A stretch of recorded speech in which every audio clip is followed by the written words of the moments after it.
Well, ladies and gentlemen, thank you for tuning in to this evening's Woman Crush Wednesday. We have a very special guest here that is our Woman Crush this week. Her name is Alex Richards. I said that right? Yes.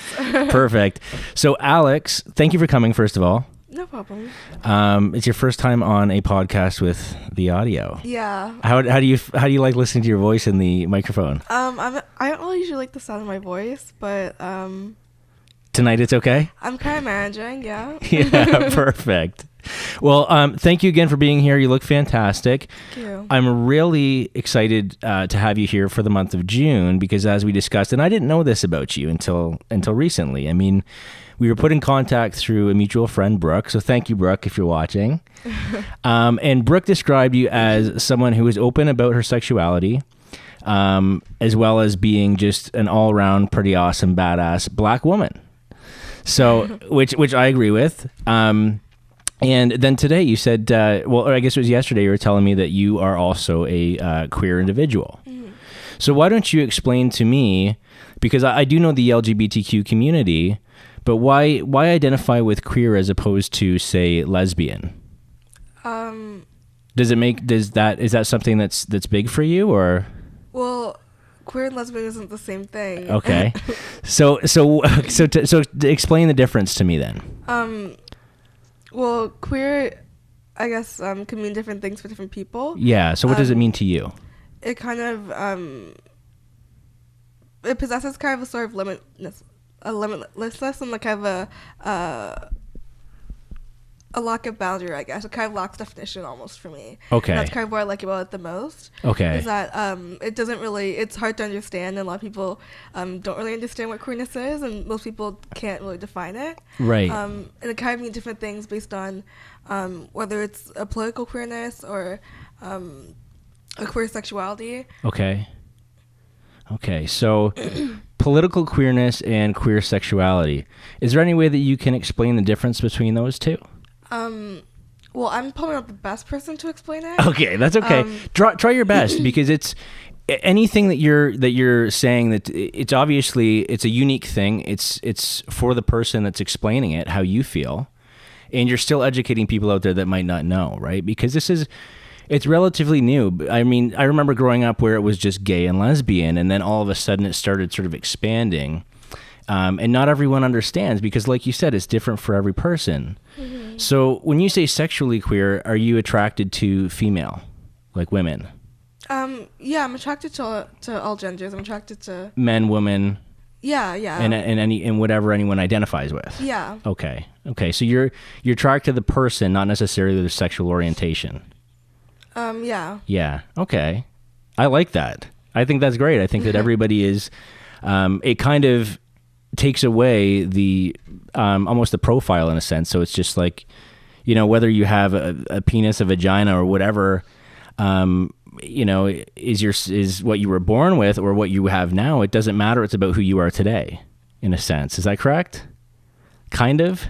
I'm trying to understand it as well, right? Because even though I have a background in sexology, I want to make sure that the message gets across to other people like myself that maybe haven't gone as deep into the LGBTQ community as we would like to. Mm-hmm. And maybe there is a little bit of a fear from people wanting to not make a mistake of offending anyone, right? Because sometimes I know, as a straight male myself, I don't want to offend anyone because I love everyone and I don't want to say the wrong thing.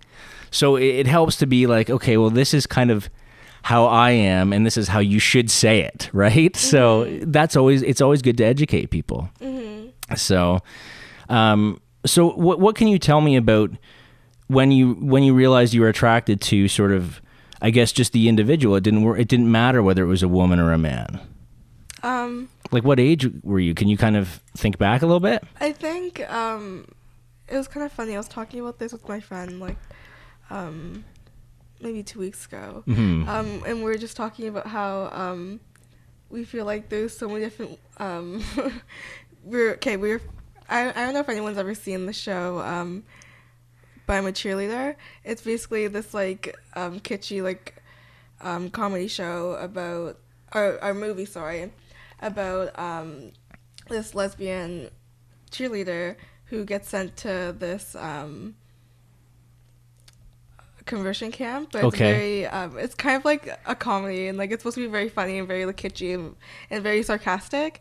And one of the parts of the movie is talking about all the roots, and I feel like when we were talking, we're like, oh, we have so many different roots, right?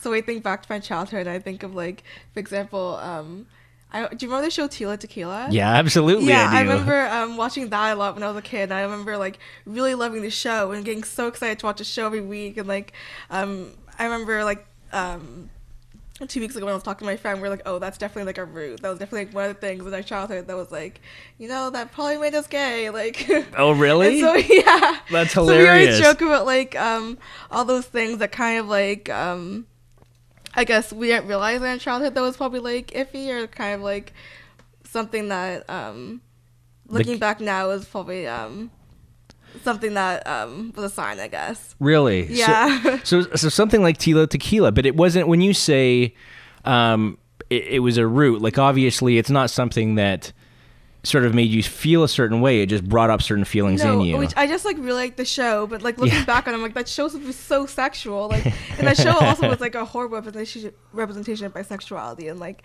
I remember in a tweet later on, she was like, oh yeah, like the producers actually made me choose that guy. Like, I really wanted to choose like the female firefighter or whatever. And I was like, okay, that makes more sense, obviously. Right. Right. But yeah, I remember the whole show was just a horrible representation of bisexuality. It's all for. But did you watch it? But yeah, I watched it. And I loved it at the time because I was like, I don't even know how old I could. I must have been like 12 or something watching the show. Right. But now that you look back, I mean, is there any kind of? I mean, I'm picturing that show in my head, and I remember there was a lot of things that were definitely out there for the time. When you look back on that, is there anything like the woman that you are, would you look back and be like, wow, some of that stuff was pretty offensive. I probably wouldn't appreciate that now? Or I actually keep saying I really need to watch the show again because my friend brought it up like 2 weeks ago, and so and they were saying that they watched the show, and so and they said that they watched it recently because they didn't watch it when they were younger. Right. And their friend was talking about it, so they wanted to watch it now, obviously. Yeah. And they watched it, and they like really liked it, even though it was really offensive, because it was just so ridiculous, and some of the things were just so outlandish, and they couldn't believe it happened. And at that time, I mean, it probably wasn't considered as offensive as it would be today. We always watch like offensive things. It's just like whether or not you choose to be offended or not, everything's offensive to some degree. Sure. Like, come on. Sure, absolutely. And so, I think just acknowledging what it is beforehand, I feel like I can watch it and enjoy it still. Okay. Speaking about being offended, when it comes to this day and age, this is something that like there's a lot of different controversy around. Like there's a lot of different controversy around people identifying with almost like there's too much to identify with to keep track of these days. Like, what do you say to people that think like, okay, well, I'm not calling you an animal or something like that? Do you know what I mean? Like, you can be two-spirited, and I think I'm not exactly sure what they mean when people refer to that, but I've heard people say like, "Oh, I identify as wolf" or something like that. Is that right? Is that accurate? Sorry, are you talking about being two-spirited? Yeah, like if you're well, two-spirited is an Aboriginal identity. That's not something I really know that much about. Okay. So and I guess either way, like unless you're like Indigenous, you wouldn't really know. Right. And you shouldn't be calling yourself that in general. So. Absolutely. But there are people where I've seen like, and maybe it's the ignorance and people not understanding a lot of the way that people are identifying with certain things these days, but it's almost like it's overwhelming to people at certain times. How do you feel? Do you feel like, okay, well, to each their own, let them identify with that? Or do you feel like at times it can get a little bit out of hand? I feel like you choose to identify how you choose to identify, I feel like there's nothing wrong with that. Yeah. As long as it's not like oppressing someone else in the process, I feel like there's nothing wrong with someone choosing to identify in any way. Right, absolutely. No, I agree with you. It's hard for everyone to kind of wrap their head around a lot of the things that are expanding as quickly as they are. That's kind of what I'm getting at.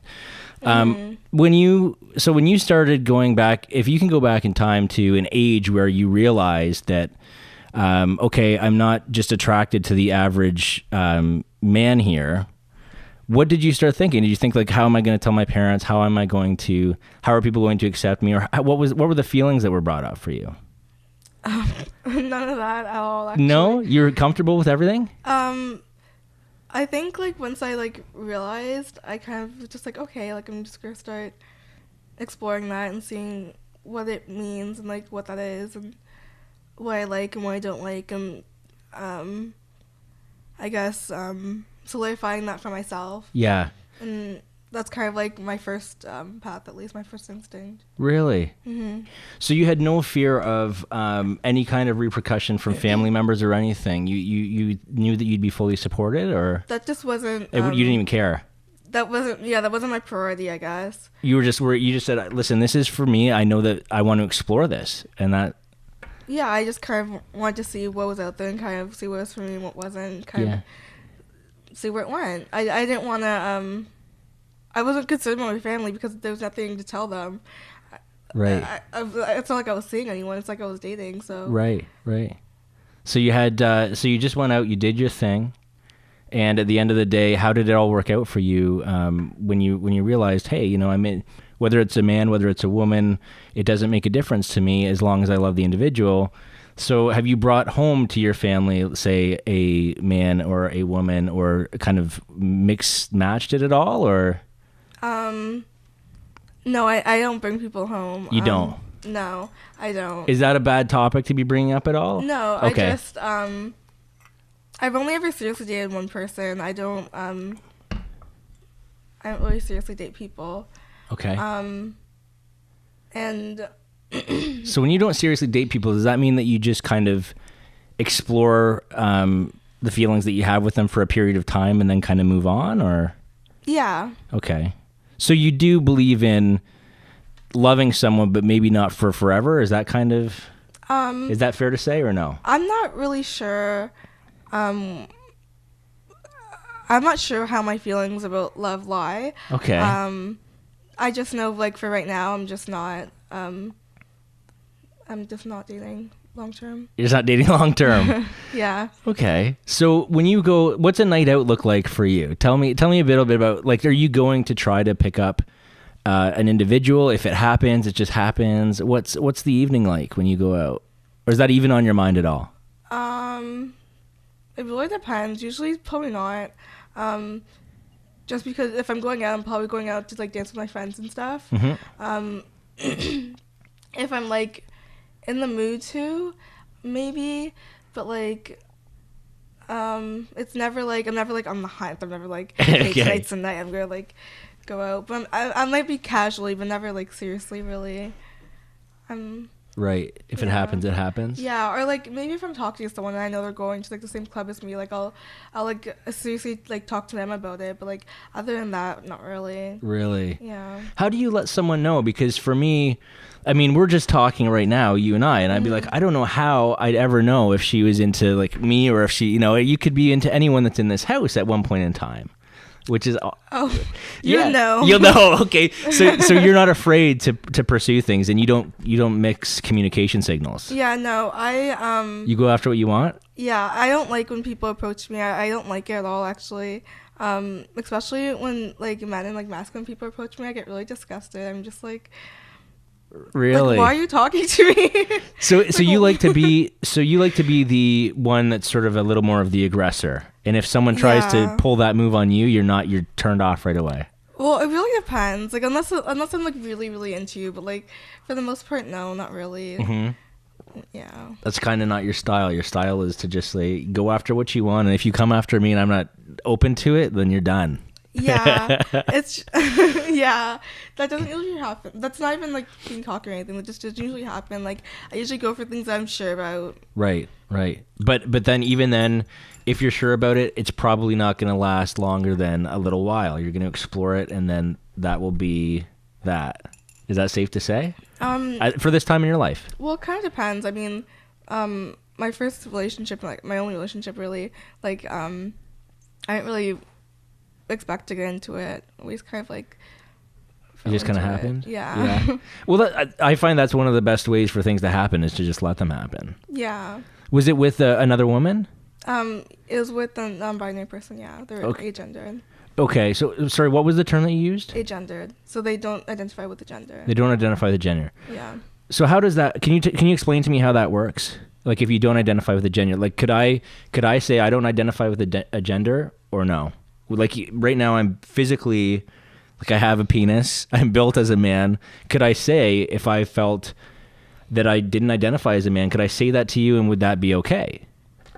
Or no? Like what are the what qualifications would I need to meet? I mean, do you know what gender is? Well, yes, I do. I mean, there's different kinds of well, explain to me your definition of gender. Well, gender is a personal feeling. A gender is how you feel you're like in yourself. Okay. Right? And then so would sexual orientation be male, female, straight, gay, or what do you think that would be? Sexual orientation is like bisexual, heterosexual. Things like that. But your gender is how you identify within yourself, and then also your gender is how other people identify with you. So how other people interact with your gender. Okay. So the old saying of gender being male, female is no longer the case. That was never the case. No. That was never the case. So what would you say male, female were then if they weren't gender? It's binary labels. Binary labels. Okay. Because as I was growing up, and this is one of those things where I'm just trying to be educated by someone that knows more about the topic than I do. Because as I was growing up, gender was considered male, female. That's how I was programmed with it in my family anyway. Mm-hmm. I think for a lot of people that was probably the case. Is that old-fashioned thinking? Is it safe to say that? Maybe? I guess. Yeah. So if I'm a feeling, if gender is a feeling and I feel like I'm masculine, I mean, and I'm at the kind of mindset where I don't think that anyone is totally masculine or feminine. I think there's a fluidity there. Mm-hmm. So if I was to say, I feel more masculine, would that be an identity in my gender or? Yeah, that would be. And how would you identify with me if I explained that to you? Because you said that when it comes to gender, it's how you feel about the interaction with my gender as well, right? Or did I get that mixed up? It's because this is where it gets. Do you see where this could get confusing for some people? No, well, gender. You have to internalize and express your gender, but your gender is also how other people interact with that gender expression, right? Right. Because the way you express your gender is how you. Right. Is the only way people will interpret your gender, right? Okay. So do you think I express my gender as a male? I mean, as a masculine male. Is that kind of how would you say that I express my gender that way? Like traditionally, yeah. In okay. A traditional way, yeah. Okay. So explain to me the person that you were dating didn't identify with gender. So what does that mean? Does that mean that you're neither masculine or feminine, or you're a combination of both, or is there totally an in-between there? I'm not really sure how they would. I'm not sure how they would identify that. I never really. If we discussed that, I don't remember. Okay. But they generally didn't identify with masculinity or femininity or like maleness or femaleness. Okay. So that's generally how you would identify with, based on the way that you feel inside, right? Not based on any kind of your anatomy. Yeah. Okay. All right. Interesting. See, this is the thing. This is what I'm trying to get to know too, right? So, so the person that you were dating was neither male nor female, but from the exterior, if I was to look at them, what would I see? Are you asking me to describe them? Yeah, I'm just curious. I mean, I know that this is all kind of a feeling and based on, I'm just trying to explain to the people that don't understand whether or not to them watching, would it have been a male or a female to them that you dated based on old-fashioned thinking? Are you asking if they had a penis or a vagina? I guess. Well, why do you need to know their genitalia? Well, no. I'm just curious because if I'm thinking about if you had to bring someone back to your family, what would they see and what would the conversation entail and how would you handle that? That's kind of where I'm gearing this next question. Oh. Like, how would you handle, if I was your dad, and what would I see when you brought this person home and how would you handle that conversation? They were feminine. They were feminine. So, So how would you explain that to your father? I mean, I don't know your father or your mother or your family situation, so if that's a touchy topic, I apologize. But if that was the case and you brought someone home, I'm just trying to think from my own perspective as well, how that conversation would go for you. Were you ready to handle that? I know you haven't, but what have you thought about? I told my mom, and she was kind of just like, well, no. And I'm like, oh, well, yes. And she's like, well, no. And I'm like, okay, well. No, like they wouldn't accept it. Yeah, my mom was just like, I don't, yeah, she basically said no, like that's not a thing. Really? Like not a thing, like you can't do it, or you just can't bring them home, or just don't even bring it up? I don't really know. we haven't really talked about it after. I was just like, I don't really, okay, like whatever. I like, after that, I was like, I don't really know what else to say after that. Right. I guess. No kidding.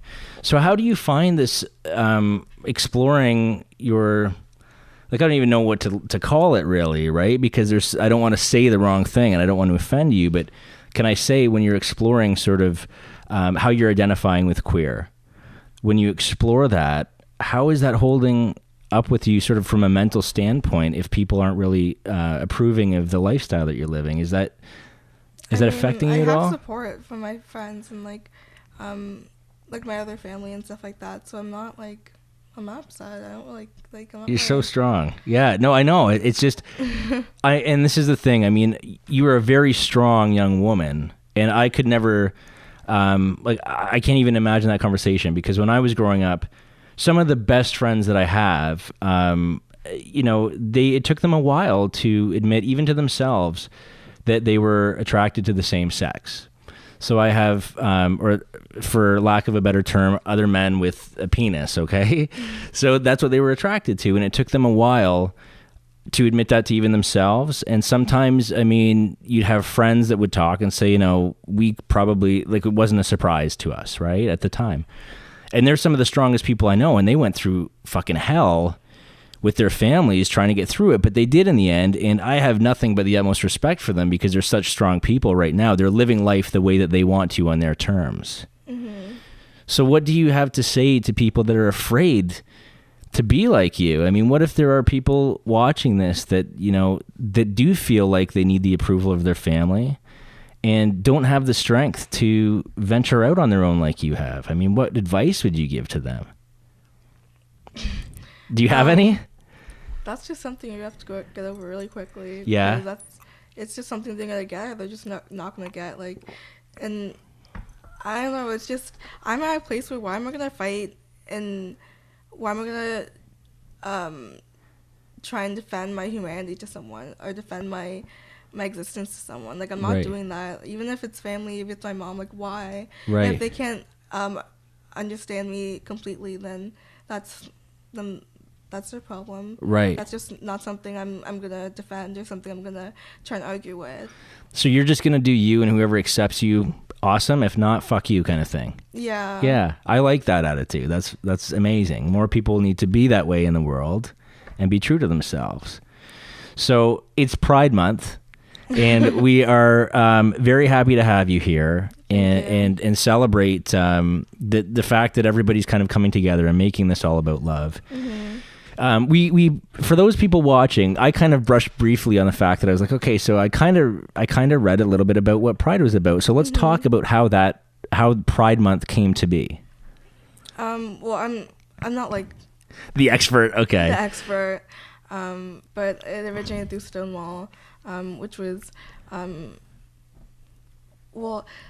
Do you want me to explain like everything, the whole backstory and everything? Yeah, if you could get into a little bit of detail, whatever you know, and whatever you're not sure about, just give us the gist of it. It's fine. I mean, we can always look it up after and correct it, but yeah, okay. Correct your. I feel like we must just look it up now. Then I feel like we should have had like a video or something ready. I didn't. Well, I don't really figure out where I'm gonna go with this, but I obviously want you to celebrate everything that you are, and this month exactly. So anything that we can do to kind of educate people, including myself, about this month and why it's so important, let's do that right now while we have the time. So I know it was in 1969. If you want to pull up something on your phone, go ahead. I'm not sure if I have anything on hand. I wasn't really prepared. That's okay. Well, we know it was 1969 was the year that there was a little bit of kickback, right, from the gay community back then. It was just called a gay bar, right, at that point in time? Well, it was the trans community as well. Yeah. Trans community. Yeah, and it was predominantly people of color. Okay. Predominantly, sorry, what? People of color. People of color that were the ones that were assaulted by the police? Trans people of color were predominantly ones within Stonewall, yeah. Within Stonewall. So this was sort of a bar, community, a hotel even, I think? Yeah, it was a bar. Yeah, okay. And it was just kind of kickback from the police that were doing a raid at the place, as I understand it. Mm-hmm. And why is that such a historic moment? Was it just because people finally stopped taking shit from authority? I think it was the start of a series of riots, and it kind of started the revolution. Yeah, at that moment, yeah. Okay, so as a let's talk a little bit about. Obviously, you go to Western. Mm-hmm. How is it going to? And congratulations, by the way, you're graduating this year. Thank you. Yes. How is going to school? And I mean, you've got these typical people. You've got frat boys. You've got people that are very arrogant, probably, when it comes to the LGBTQ community, as well as you're in London, Ontario, and I've had some beautiful black women on the show before, and they've said that there is racism here. Mm-hmm. Have you felt that? Yeah, of course. So what was your experience like? I mean, are you from London originally? No, I'm not from London. I'm from Mississauga. From Mississauga, okay. Mm-hmm. So did you find a big transition when you moved from Mississauga to London, Ontario? Yeah. Oh, yes, for sure. London's a lot smaller. Yep. It's about half the size of Mississauga in population and in literal size. Right. And it's predominantly, Mississauga has a lot more black people. Yep. A lot more brown people. A lot more. So it's a lot more diverse, really. Yeah. Okay. So when you came here, how old were you? Well, I came here my first year, so I was 18 years old. Definitely 18 years old. Which residence were you in? I went to King, so okay. I was with the residents there. Okay, so how was your experience? And at this point, had you sort of, like, did you identify as being queer when you came to Western? Did you find this out ahead of time, or did you find this out in London? Like, is this kind of where you did your exploration? I didn't really start labeling myself until maybe like second year. Second year? Yeah. Okay. So did you ever label yourself as straight growing up, or no? Was there ever a time where you thought you were a straight woman? I mean, like, maybe. Yeah. But when did you, like, what age did you decide that labels just weren't for you? I think I never really, just never really kind of... I never really solidified anything until, I started saying queer when people like, kept asking me.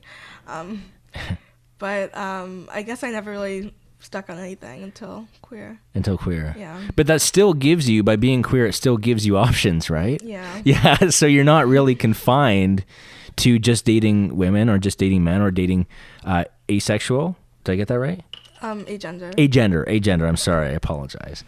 So dating whatever any individual identifies with, you can technically date anyone that you want to still. Yeah. Right. Based on if you like the person that they are in here. Yeah. So when it comes to, and forgive me if I'm crossing any lines here, when it comes to sex, have you ever had sex with, like, have you ever had a penis? Can you tell me that, or? Yeah, I have. And you've had, obviously, a vagina. I mean, we're talking about the sexual anatomy here. Is there a preference, or is it still just the person? Were you, like, grossed out when you saw a penis, or? Because this is stuff where we think about it, right? And we're like, okay, well, there's some guys that obviously, like, they say, and they're more than happy to say that they love cock or whatever. And there's some guys that, I couldn't touch a cock. I love vagina. Like, has that ever come to your mind at all, or? I mean, sexuality is a spectrum, right? And so, I think, for me, the spectrum kind of changes depending on, like, I'm not really sure. It kind of, like, I go through phases, I guess. It kind of depends on my mood.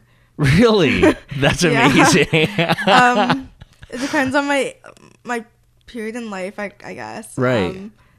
Yeah, I can't really describe it other than that. There was, like, really? kind of phases where like distinct phases for me where I can see like preferences, but really, yeah, that's amazing. I'm absolutely astonished because there's never been a phase for me, and this is where it says like, obviously you and I are different people, but there's never been a phase where I've gone through like a cock phase. It's always been I love pussy, but that's just me. But that's I mean, like I feel like the more I feel like yeah, I don't know. I feel like the more I'm around men, the more I just don't want to. The more we annoy you. Yeah, the more I just don't want to deal with it. Is it because of the things that we say mostly? Yeah. Yeah. And like I feel like. Yeah. Yeah.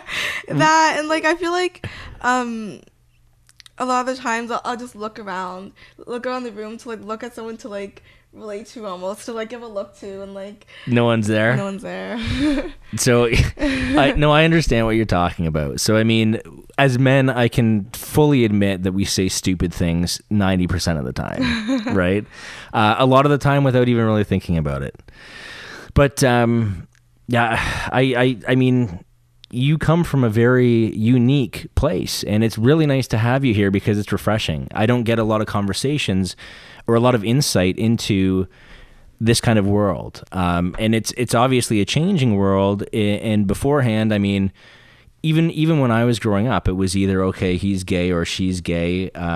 You never had all these different options because now there's these labels that no one wants to be a part of. Everybody wants to kind of identify with themselves as a unique individual, and that's who I am, and this is who I am, and go from there. So things have changed quite a bit.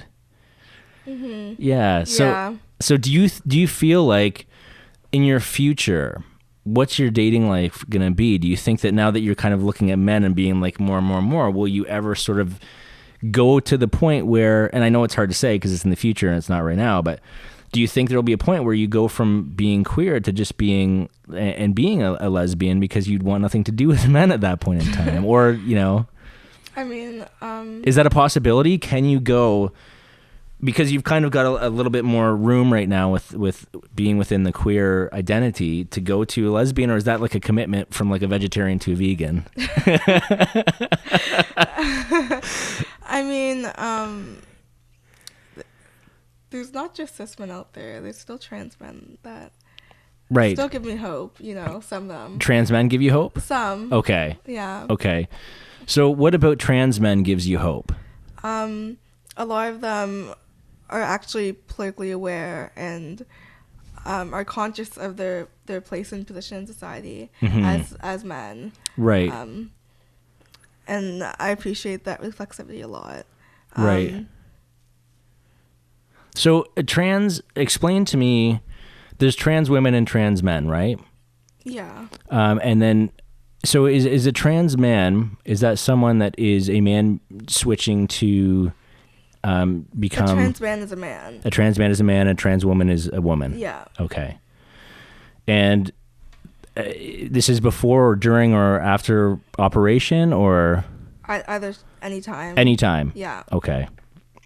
Gotcha. So a trans man is someone that is, like when you say trans man, does that mean that they have an intent eventually of becoming, like they identify as a man. They identify as a man? Yeah. Okay. All right. And trans men are the ones that give you hope because they're just smarter than the average men. They're more aware. They tend to do their research and do their homework, and they tend to actually put that research and that homework to action, and I really appreciate that. Really? So it's a lot of... Not all of them, of course, like, but... A lot of this that you get impressed by is by people not being ignorant. Yeah. Yeah. That's always the first step. That's always the step number one. But do you feel like there's ever people that try to do their research for... What if someone was really into you and they did all their research and they knew that was like a hot button? Why would they do that? Well, if they're doing it for me, that's not like... That's not true to themselves, right?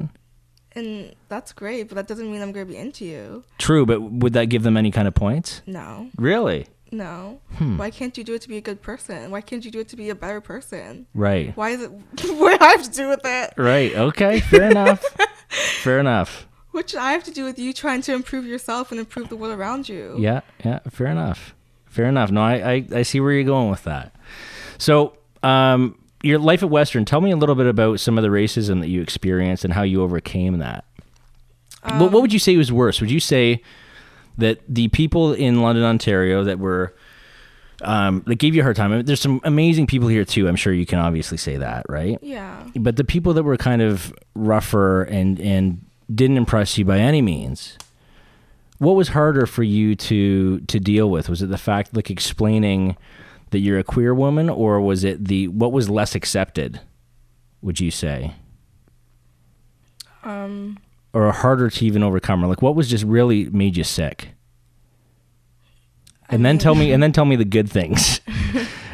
I mean, I'm not really gonna compare them because it's not really comparable. I mean, yeah, they're both shitty. They are both shitty. What would you say you received more of, though? I guess.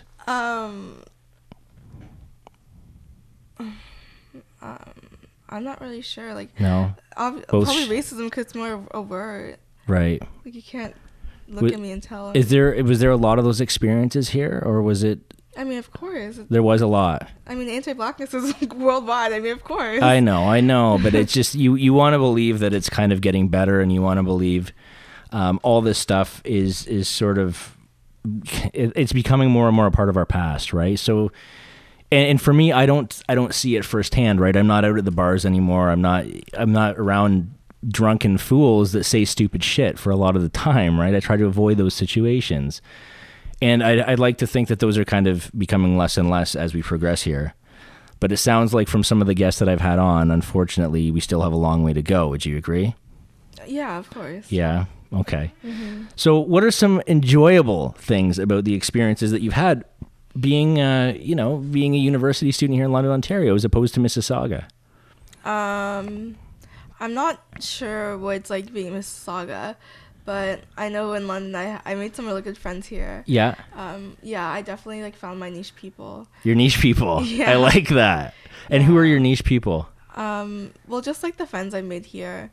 I made a lot of friends through like the Black Students Association on campus and the Women's Studies Collective and the Women's Studies department as a whole. And I made, I just made like a lot of good friends and like through like meeting like one or two good people, you kind of meet other good people and you kind of form like your groups and like your safe people. Right, your safe people. Yeah. Really? You feel like they're safe people? Yeah, like my the people who I like tolerate and who I like at Western. Yeah, who I want to be around. Tell me some of the people that you don't tolerate at Western. I mean, are there a lot of those too? I mean, of course. Yeah. Yeah. Western's very white, very rich. Very, yeah. So did you find it a bit of a struggle, kind of fitting in at first, or? Yeah. I think I started finding like my really close friends or like the people I'm like still good friends with now, like in second year.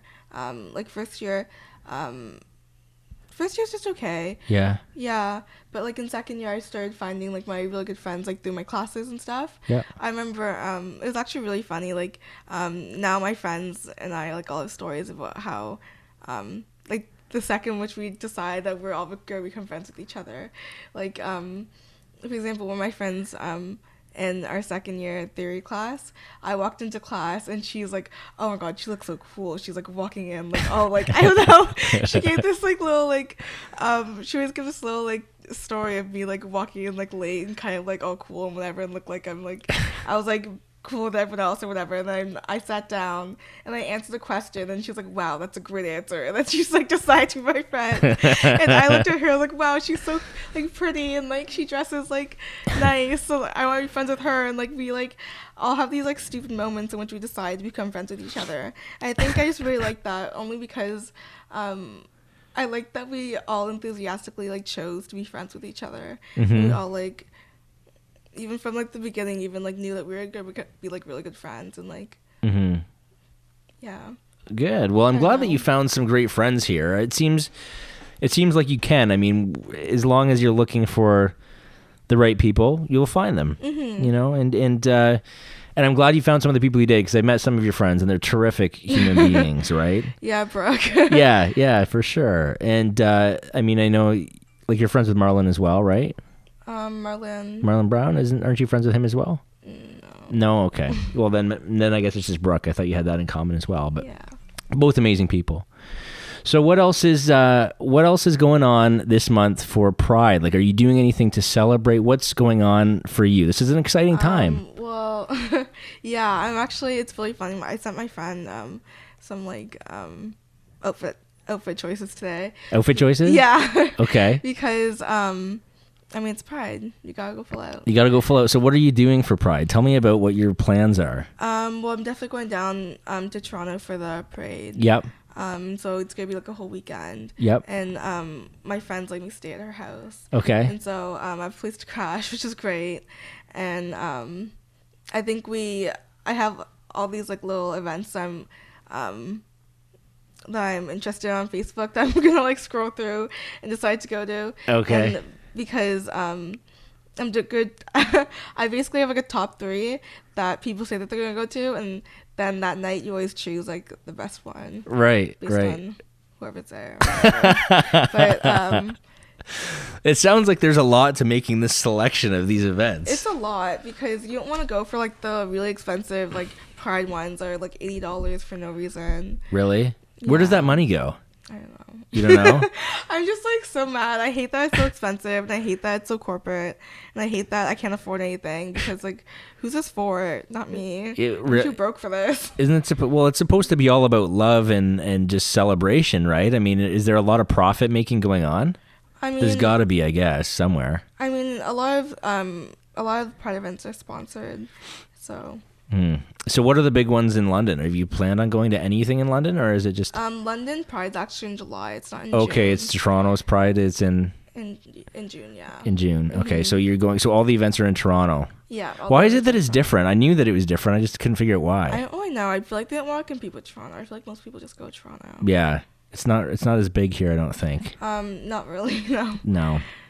Well, so in Toronto, I remember like this is the time of year where you're gonna see lots of really cool outfits. Like assless chaps are probably coming back. Lots of leather, lots of nipple clamps, lots of all that fun stuff. Do you have anything like that in your repertoire already? Like right now? Like yeah, have you picked out some really funky outfits? Like what can we expect to see you in if we were to bump into you in Toronto? I don't know. I want to do a lot of mesh this year because I really like mesh. But I bought this really sparkly, like it's basically like strings. It's okay. Like this dress. And I was gonna wear it for my birthday, but I canceled the event, so I'm probably gonna wear it for Pride. Yeah. But yeah, I have like this like sparkly dress I'm probably gonna wear, and I'm probably gonna be wearing a lot of mesh. Cool. Very cool. So is it, when you go to Pride, is it a lot of like costume judging almost? I mean, do you kind of like, oh my, I look better than her or him or whatever? Like, what does it look like? I mean, I just like to dress up, and I just like to do like extravagant makeup, and I like to like do really extravagant outfits, and so this is just kind of fun. It's just up your alley. Yeah. What is your makeup gonna look like? Like, do you do lots of colors? Yeah. I'm hoping to do like a white and blue and like a sparkly look. White, blue, and sparkly look? Yeah. Okay, really cool. Yeah. Interesting. And then, like, Pride does... Tell me about the drug scene in Pride. Is there, like, a lot... I mean, it's known kind of everywhere. It used to be big back sort of as I was younger, and now it's gotten huge, like MDMA and things like that at the music festivals. But there used to be a lot of drugs that went through sort of the LGBTQ community as well. Does that still take place, or is that... I mean, it's gonna... I'm not an expert on that. I can't really comment on that. I don't really know much about it. Right. Fair enough. Fair enough. We won't talk about drug use then. But I can imagine there's going to be some interesting conversations being had in the middle of the streets at all times of day and night. Oh yeah. For sure. I'm sticking very close to my friends. Yeah. I'm not making that many new friends. I like doing that. Well, for the most part though, you're very, very safe. I mean, my sister lived in Toronto, Church Street, and it was like it's one of the safest areas in Toronto. You never worry about that sort of area. Everyone takes care of each other for the most part, whether they're fucked up or not, right? I mean, it's for the most part a pretty good area to be partying, and a good community to be partying with. So, do you have anything that you'd like to say about moving forward into the next 10 years? I mean, there's probably going to be less and less labels that people were sort of peeling back more and more labels, and everybody's becoming more and more unique, right? So how do you want people that are heterosexual, that don't do the time to research sort of what's going on in the LGBTQ community, what advice do you give them, like, moving forward? Well, if they're not going to do the research, then why? Then why even? I think just based on communication. People are very afraid of offending people these days. Everybody gets offended very easily, and it's not like... But you can't be offended reading an article. What's that? You can't be... How are you going to offend someone reading an article? No, I'm just saying if you want to try to communicate with someone, like if you said... If you're trying to communicate with someone just says, say we're on the bus or something, and there's an elderly lady, and she says, and she calls, someone that doesn't identify with being a woman. I mean, is she going to get offended at that? I mean, should that be something that we need to all educate ourselves on? How do you refer to people these days without offending people? Well, you can refer to people without referring them, without gendering them. Okay, right? So what's a good way to do that? What do you mean? What's a good way to refer to someone without gendering them? Yeah, like what's a good way to say instead of he them, instead of she, they them? So instead of he she, you use they them. Yeah. Okay. So moving forward, instead of saying that woman or that man, you use hey them or they or that person. That okay. Because we are switching the English language now, right? Because that used to be switching the English language. You're still speaking how you usually speak. It's just people get very confused. They do get confused because at one point in time they would refer to a group of people, right? It was usually, it's not singular. You don't usually say they as in a singular term, but now we need to start using that in a singular term so that people don't get offended over the he she, masculine, feminine, which is in all languages, right? So I mean that's something that we need to be aware of, and that's where I'm saying, like, that's the advice I wanted is like, okay, from now on, moving forward into the next, decade here, we need to stop referring to people as he, she and start referring to them as them, they. And that's something that you'd recommend? Yeah. Okay. And I'm just curious because this is something that I'd want to know so that we're not offending anyone, because I still have that way of, I was brought up and buried that in my head as English language as a kid, right? So even as you learn different languages, objects even have masculine and feminine terms, right? Yeah. So it's something that's built into our language system. So in order to eliminate that, for the older generations, it's probably going to be a little more difficult. So do you feel like there might need to be a little bit of patience put in play there for us to kind of adjust? Because I consider myself an old guy too, right? Trying to not offend anyone. And I know that I fucking will. Like, I know that I'll be... It's not that I'm trying to. I apologize. I don't want to ever hurt anyone's feelings. I think that everybody needs to feel love and respect, and I want to be able to do that. And I think everyone should do that to each other. But we need to be educated in a way that's not going to be abrasive, right? So that's the advice that you give. That's the advice I give. That's the advice you give. It's good advice. It's good advice. Anything else that you'd want to add for this evening's podcast about, and I know I'm saying like it's Woman Crush Wednesday and it's all about female empowerment and we're talking about like removing that and saying like they, them, but is there anything that you'd want to message that you want to give to any individual about moving forward? And I think that when we've talked, you've been someone that's always been true to yourself and fuck what anyone else thinks if they don't accept you, right? I think that's a really cool way to be. Has that had any adverse effects though? I mean, is there anything that is there any relationships you'd want to repair after everything you've experienced, or are you okay with everything at this point in time? I'm okay with everything at this point in time. Yeah. Yeah, I don't really regret. I don't regret cutting people off, or I don't regret like not forwarding relationships because of someone acknowledging my existence. Yeah. Well, is that what it is? Not acknowledging your existence? Is that what you think it is? Yeah, well, yeah, it's not acknowledging all parts of me. Right. So I was going to say that's a rough way of saying it, because I'm sure they acknowledge you exist. They just might not agree with some of the choices that you. But well, I guess it's not even a choice, right? With some of the. See, this is where the wording comes into play, right? They might not agree with some of the. I don't even know how to say it without. I'm just confused as to what's to agree with. Right. That's the point, right? So they've been brainwashed a certain way, and you have a more extensive way of thinking about things, and to them that's just something that is new, I guess. Yeah. Do you think? They can explain it however they'd like to. I'm just not going to. Okay, fair enough. Mentally, I just want to touch on this briefly. I mean, we've talked a little bit about the sex, and obviously it's not even about the sex, it's about the person. When it comes to overcoming any kind of, do you deal with any kind of anxiety, any kind of stress? Did any part of this whole experience for you as exploring your queer identity, did any of that cause any kind of mental anguish that you had to get over at all from the external environment? I mean, have you ever dealt with sort of an anxiety or a depression or any of that stuff? Oh, like mental health wise? Yeah, mental health wise. It doesn't have to be necessarily because of everything that you've experienced as due to the LGBTQ world that you've kind of trying to experience and people having judgments towards it. I'm just saying in general now.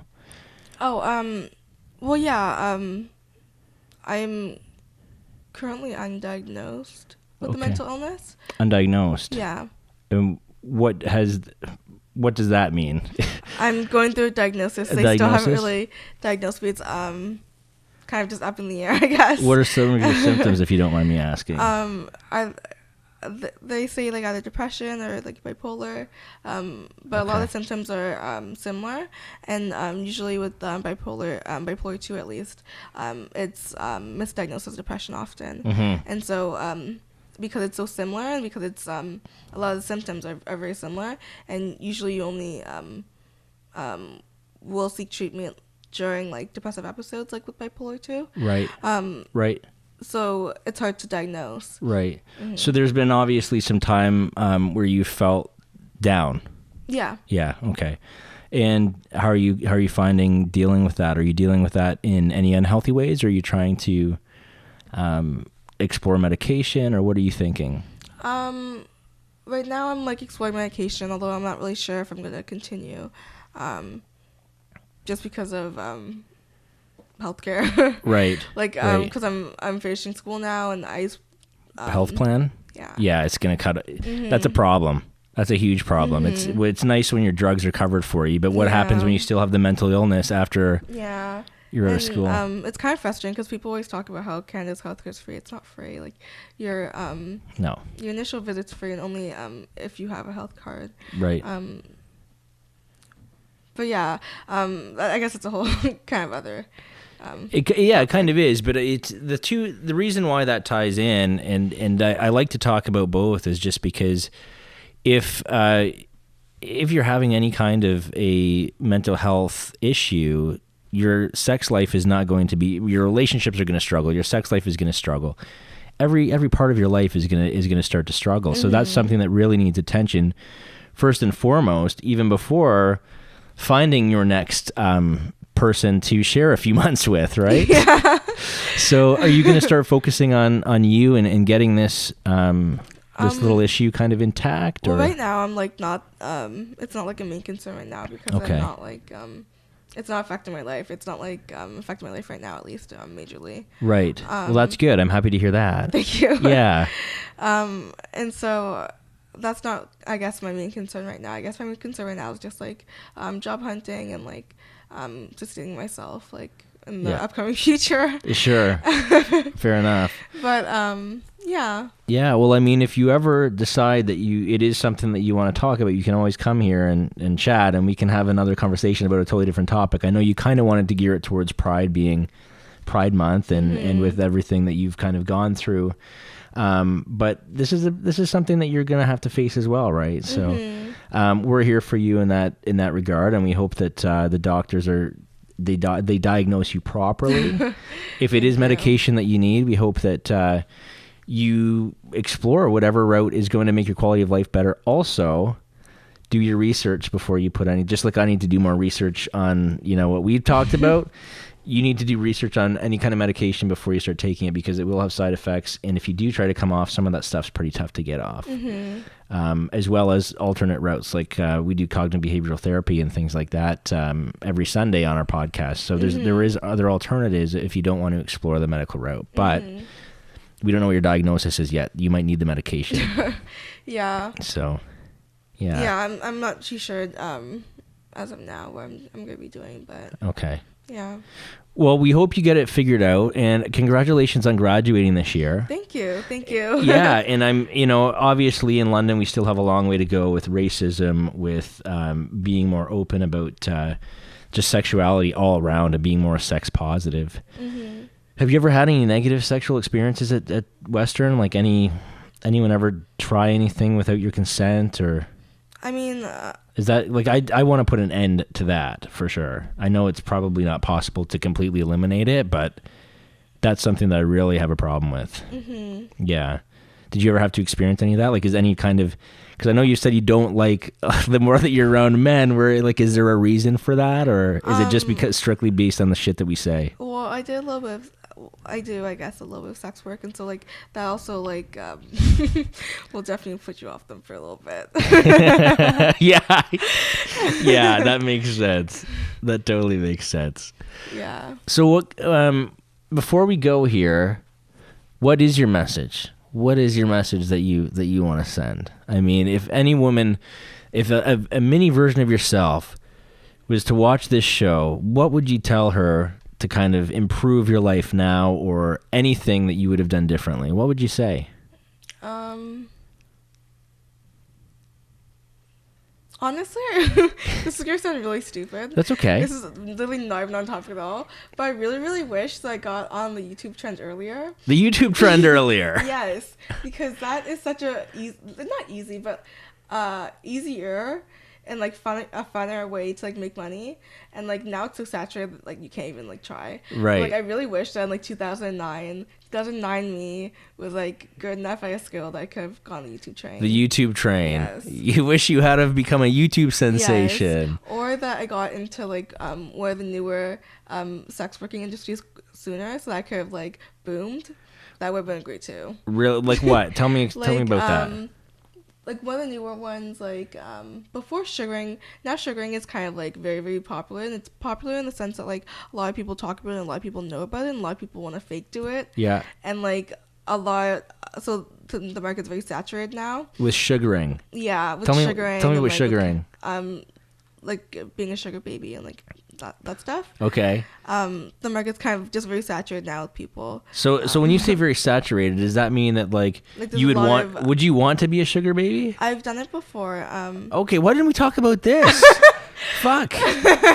All right, tell me about that. I did it for a bit in London. You were a sugar baby for a bit in London. Yeah. In London, it's not that good. It's not worth it in London, Ontario. Okay. Is this what you're saying when you said you did a little bit of sex work and you kind of brushed over it like no big deal? Yeah. Okay. And now I'm starting to do camming as well. Camming? Yeah. Okay, so tell me, like, why didn't you tell me this stuff? Well, I don't know. This is important. Okay, so when you say you were turned off of men, was this because you were a sugar baby? So these were guys with money. Is that the reason? Yeah, well, guys who think they have money. Guys who think they have money. Yeah. So how did It's a lot of guys who think they have money. It's a lot of guys who think they have money to afford sex workers that don't have money to afford sex workers, that will try and like barter you down, or like try and like lower your wages, or like just like give you like less than what you're worth, and like things like that. Okay. The market's very saturated with like a lot of guys who don't have money trying to like live the lifestyle, having a fake like they can afford these things. Okay. And it's also a lot of sex workers who like, not to like shade the new people who are doing it, but like the new people who will go in, thinking that it's easy money, or that like it's just like a quick way to earn a buck and not really know what to do, or like not really take it seriously and things like that, or just like overcharge and like things like that will really just kind of like ruin the market for other girls as well. So when did you start being a sex worker? This was not brought to my attention. I would have fucking started with this, but anyway. Well, I didn't really I don't know, I don't really advertise it. No, fair enough. I mean, like, what age did you start? Did you decide, hey, I'm just gonna, I kept playing around with the ideas. When you were younger? When I was maybe like 18. Hopefully 18. Yeah. It was definitely when I was like of age. I was playing around with the idea. I played around with the idea a lot in first year, but like I didn't do it because I was like, well, I was too scared and like I didn't really know what to do yet, and I was kind of just like doing research, and then in second year, one of my roommate kind of encouraged me to try sex work it. Yeah. So tell me how this happened. Tell me how your first experience happened. Okay, so like my roommate at the time, and she's like my friend now. I've known her for 4 years. She just knows a lot about the sex industry. Is she a sex worker too? No. No, she just one of those fascinations with it? Yeah, she just knows a lot about it. She knows a lot about camming. She knows a lot about triggering. Okay. Just a lot about, like, I guess, like, things that, like, regular girls can do, I guess. Like, more casual. Yeah. Sex worker things, I guess. Is there casual sex worker things? I know, you tell me, yeah. I guess, just, like, girls who sell clips and things like that. Girls at what, sorry? So, like, clips, like, sell clips. Yeah, like clips of like video clips. Yeah, video clips. Okay. And, like GIFs and just pictures. Right. And people sell Snapchats. People sell Instagrams. Yeah. There's a whole industry. It's vast and large. Oh, I know it is. I've seen there are some women that I've seen that are like have millions of followers on Instagram now that I know at one point in time were down in Vegas as escorts, right? Yeah. And they were high end escorts. They're making good money, but now they don't need to because they're Instagram famous or whatever that means, and they've got these wish lists on Amazon. And people will just pay them. She wears these. She'll pose and be like, "Thanks, Mr. X, for this" or whatever. I'm like, oh my God, Jesus. So this is a fascinating world that you've kind of entered, and you entered it when you were exploring it when you were 18 years old. Was that purely because you were interested, or did you need the money? It was kind of both. Both. Did you ever think like, okay, this is an easy way to make good money, or were you like? I didn't think it was an easy way to make money because my friends made sure I did like a lot of research. Yeah. And also I know friends who've done this before. Right. And so it wasn't like I haven't seen it, or like I didn't really know. You've been around it before. You tried it. Yeah. So what was your first experience like? Like was it an old guy that called? He wasn't that old. No. He was in his 40s. But did you did you say that you were looking for a sugar daddy at that point? Like was that how you started, or were you just trying it anyway? Well, no, the first thing I started was I played around with the idea of selling panties for a while, but it was selling panties. Yeah, but I realized it just wasn't worth the money. Like when you sell panties, what is the higher value? Like they've obviously worn them before you sell them, right? Yeah. So do you make sure that they have your scent? Like you rub them around, or how does? It really depends. So like if you for example, if you go on Reddit, for example, you'll have girls who'll have ads saying like, oh, I wore it for 2 days, I wore it for 48 hours, I wore it, and like there'll be like shit stain ones. There'll be ones. Yeah, there'll be there'll be a bunch of like. Yeah, well, there's a fetish for everyone, right? There'll be a bunch of everything, but it wasn't really worth it because when you think of the cost of your panty, and then how much people are gonna pay for you to wear the panty, it's not worth it. Right. Unless it's like old panties you're gonna throw it anyways, but right. Yeah, so I figured the cost just wasn't worth it to start up. Yeah. And so I decided to sugar. And my first sugar daddy, he was in his 40s. Okay. He was a fine guy. He said he was a feminist. Okay. And so he would just debate me about politics all night and lose. And really? Yeah, and he didn't really like that, but so he wanted to. He just basically wanted me. He wanted you to be submissive in the conversation. Yeah, he wanted to show that he was a good feminist, essentially, and that he was, like, doing well and, like, doing good because, like, he's paying a woman, but he's not having sex with her, but, like, he's paying her for her time. Yeah. And, like, you know, I don't know. And, like, he knows facts about the wage gap, I guess, but not even really, because he just knows the general wage gap is 78 cents, not like the breakdown like between race or anything, right, or class or nothing. But it's fine. He was a feminist, so this is hilarious. Yeah. Wow. So he was in his so how many sugar daddy relationships have you had? I've had two. Mm-hmm. How long have they lasted? I know not long. No. This guy, the first guy went on a couple dates until he started extending them. And he essentially, like, at first we just go for dinner and be like $100 for dinner, plus it'd be dinner and whatever. Yeah. And, like, he'd, like, buy me, like, whatever. Yeah. And then he'd do, like, dinner and a movie, or he'd want to do dinner and something else. I'm like, if you're going to do dinner and something else, you have to pay me double. And he said no. And then I was like, well, you can't. That's not how this works. Like, you pay me for my time. Right. And he's like, well, like, and he tried to, like, negotiate. He tried to, like, haggle with me. And I was like, I'm not, like, the bulk bar, and you can't haggle with me. I don't know what this is. Like, I don't know what store haggles. Like, yeah. You know? Right. This is interesting. So, like, so when you say a lot of your, a lot of the time you think about these guys and their stupidity, it's from some of this stuff that you've gone like, through. Yeah, some of that. Some of it. Yeah. And, like, some of it's just every day. Right. Yeah, I know a lot of it's every day, too. So how old are you now?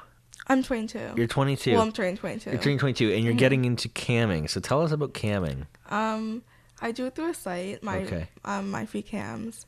So do you just, like, use toys and it's just you, or? Yeah, it's just me.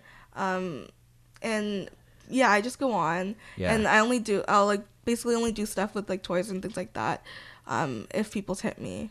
If they tip you. Yeah. So how does that, like, generally work? Tell me, like, I've never gone on, and I know that there's people that are into cam girls. Mm-hmm. I've never actually explored it myself. So tell me, like, what a typical transaction is like. It kind of depends. Do you just go on your camera and wait for someone to, like, is it like a chat room and you're just... Yeah, it's a chat room. Okay, so do you just kind of sit in front of your camera and wait, or how does that work? Yeah, you don't have to really wait very long. No, I bet you don't. But, So is there more demand of, like, for women? There's, like, a ton of supply of these guys that are willing to pay. There's a lot of women, though. It's a very saturated market. Really? There's so many cam girls. There's so many, but as long as you're small, honestly, you can make, like, a decent amount of money on the side. Just being small, like, just not being overweight? Yeah, no, being small, like not getting too famous. Oh, you can still make, like, a decent amount of money. Right. And yeah, and why not getting too famous? Because I don't want to get too famous because I don't want people to know me. I don't want, like, fame. I don't want any of that. Right. I just want to be, like, to be able to support myself, get, like, a little bit of money on the side. And you actually enjoy it a little bit, right? Yeah, it's not bad. Like, I enjoy the work. Right. Yeah. I mean, well, I hope you're getting a little something out of it, right? I'm sure sometimes you're disappointed. Money out of it. Yeah, that's true. At least if you're disappointed sexually, then you're getting a big wad of cash in your pocket. So you must be a bit techie then, because, like, how does that transaction happen? Is it through PayPal or is it through? Well, through the site, they have, like, tokens. Okay. So people will tip me a certain amount of tokens to do, like, a certain, like, whatever. Right. Or, like, sometimes they'll just tip me and, like, they'll just, like, you'll do whatever. Yeah, I'll just do whatever. Okay. But yeah, and then, like, sometimes people request, like, private shows or, like, rooms. So, like, with rooms, it'll be like you have to pay, like, per minute. Yeah. And it could be, like, it has to be minimum 3 people to get a room. Right. And so it's just like a more like private viewing. So a minimum of 3 people, does that mean 3, usually men, I'm assuming? Yeah. Are watching you do whatever do they each get a say in, like, what you do next, or they what? They can say things or, like, type, like, things so, that they want me to do. So you don't see their faces, right? It depends. Like, they have cameras, and if they turn on the camera, they can. You can see them too? Yeah. Okay. A lot of them like seeing, but that's pay. Like, I have to pay. I make make them pay for me to see them. Really? Really? Eh? Yeah. I don't want to look at you. If you want me to see you, you got to pay. Yeah. Everything's. Why are you here if you're not paying me? Fair enough. Fair enough. So what are some of the things, like, have you ever said no to things that these guys have asked you to do?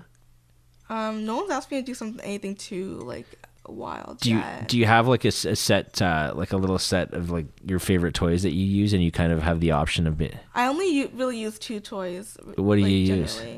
Either just like a vibrator or like a G-spot, like wand. Dildo, yeah. Yeah. And so you usually have those 2, and then they just say, like, did they ever say, like, stick it in your ass and your... Well, like, it really depends. It depends on if it's a private show, because some things I just won't do on camera because it would have to be, like, a significant amount of money, or, like, something I just won't do on camera because it's, like, Like, what have they asked you to do on camera that you said no to because it wasn't enough money? Has there been anything, or like, yeah, well, like if they're not paying me enough, I just won't do it. Like, right, yeah, fair enough, fair enough. So sometimes people like lowball me things to do like on camera, and I'm like, well, no, it's not enough. So what is your like minimum price to be like? Okay, give me an example here of something that like you have a set price for. Like, is shoving something in your ass like a certain price? Like if they say, yeah, but it's not. Like, on the site, it's based on tokens. Okay, tokens, all right. So it's not based on money, so I can't really tell you how much it is. Yeah, that's okay. So, like... The math is kind of iffy. Nice, yeah, that's okay. So, I mean, if you're sitting there, what are when someone says, like, hey, can you stick that in your ass? Are you like, okay, well, you need to up your tokens right now? Like, is that kind of what goes through your mind, or... How does that work? If they ask me to do something, I like, you have to tip. You have to tip. Yeah, like I'll say it like nicer. What would you do? Okay, so tell me what you do if they're just not tipping. Like, are you just sitting there like kind of flicking your clit a little bit, and that's all you do? No, that costs money. I'm wearing panties. If you're wearing panties, unless they start tipping. Yeah. So once they start, every little thing that you do costs them. And do you have like, does the tokens like significantly increase for every little thing that you do? Like I'll only like do things based on like they're like tipping or not. So right. Yeah. Right. So I mean, do they have to come in order? Does like if he's like, okay, here's 2 tokens, take off your panties, or can he just be like, here's 20 tokens, get naked and start like, fingering yourself? And, well, like if it's like a lot of tokens, sure. Yeah. But do you make that decision on the spot, or do you have like sort of a set? I kind of make it on the spot, depending on like how well I do that day, or like, yeah. Really? So if you're doing really well and there's more tokens flying your way, are you in a better mood and you're more willing to like... No? Really? I'll probably expect more. Really? Because if you're more popular, then you're worth more. Really? This is such an intriguing world you've just opened up for me. So if you're having an off day... I'm also a beginner, and so I'm trying to get my my popularity up and my worth up. Right. And so I can't accept too low because then that'll be a standard. Right. And so you have to you have to gradually keep up. There's a whole yourself. System here that you have to, you have to follow. It's capitalism. You have to work the system. Really? So what do you think? Do you think that this cam girl thing is like your next, is this what you're going to pursue as a... It's not going to be my career. It's not going to be your career. This is like your side gig. This is my side gig while I'm looking for a job, and like I'm going to continue it while I'm working. I'm just... Right. It's not going to be my... Your mainstream of no. Well, yeah. you went to school for criminology and women's studies, right? So you're a very intelligent young woman, but you also are free with your body as long as you're getting paid enough, really, and as long as it's the right person. So I can see where there's a little bit of struggle because do you ever feel like when you're trying to meet someone, there's a bit of a like, well, what am I getting out of this? Because that's kind of the way that you have to be in the cam world. It's like, well, what are you going to do for me kind of thing? Does that ever cross over at all? And you have to kind of like, wait, I kind of like this. I don't date men for free. That's all there is to it, eh? Yeah. Okay, only, well, now I don't even know how to say it properly, right? Without being offensive, so. Only. Everyone but cis men. Okay, got it. Well, it's good to know. So anyone that's in my position better have a lot of dollars. Yeah. Right? Okay. So is there any message that you want to tell now that we've gotten into the sex working side of things?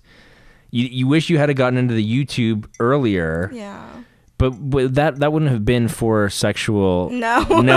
Okay, I was gonna say you're not crossing those paths. That's like you would have done something different. got me banned in 2 seconds. What would you have done in the YouTube world? I actually would really like to do makeup.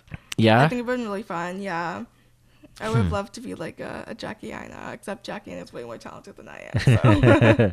Well, yeah, I mean, it's never too late to at least get started, right? You're going to learn some skills with what you're doing, for sure. So, well, thank you so much for joining us, Alex. It's been an awesome experience. I mean, I've been educated in more ways than one. I'm glad. Yeah, and I think that like eventually we do a sex show as well, like a Sunday night sex show. So we'd love to have you come back on at some point in time and sort of school us when it comes to LGBTQ community as well as the webcam and sugar daddy stuff, because you've lived it, you've experienced it. I only read about it and my memory isn't that great. So, I mean, I need to be refreshed. So you can always and I'm the one guy where you can put me in my place. I'm not going to get, my panties in a knot, right? I might sell them after, but anyway, I appreciate you being here. Thank you for being our woman crush this week. Thank you. No problem. and I really hope that everything works out for you in the future. I hope you find someone that is going to be a lifetime partner that understands you need to make some money on the side and just accepts you for everything that you are, because you're definitely a unique individual. One of the more unique people I've met so far on the show. So, and again, if you ever want anyone to talk to about the whole depression thing, I'm very well experienced in that myself. So reach out anytime. Okay? Sure. All right. Well, ladies and gentlemen, thank you. We hope you enjoyed learning everything there is to know about this little firecracker over here named Alex. And we will have you back soon. So thank you very much, and we'll talk to you guys later. Take care.